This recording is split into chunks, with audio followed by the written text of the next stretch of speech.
কত কষ্ট করছি, আমার পোলাপাইন যেন কষ্ট না করে। আছে কিনা এরকম?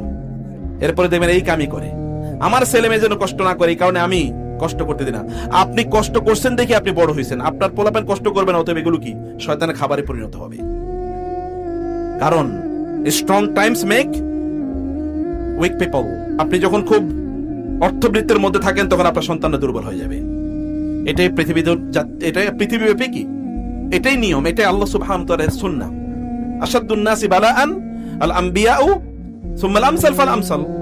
রাসূল সাল্লাল্লাহু আলাইহি ওয়াসাল্লাম বলেছেন, বিপদ সবচেয়ে বেশি হয়েছে নবীদের, তারপরে যারা বেশি আল্লাহওয়ালা, তারপরে যারা বেশি আল্লাহওয়ালা। টাকা পয়সা কম থাকলেই মনে করেন না যে আমি তো খুবই খারাপ অবস্থায় আছি, এটা মনে করার কোনো কারণ নাই। আল্লাহ তাআলা আপনার জন্য বড় কিছু ব্যবস্থা করে গেছেন, কেবল নিজের লক্ষ্যে এগিয়ে যেতে হবে। ইউসুফ আলাইহিস সালাম একটা স্বপ্ন দেখেছেন, আপনার স্বপ্ন কি বলেন? নিশ্চয়ই একটা স্বপ্ন থাকা উচিত, এবং that is to be positive. যে ইয়াংরা যারা আছেন তাদের স্বপ্ন কি, আপনার সন্তানদের স্বপ্ন কি, আপনি কি তাদের সাথে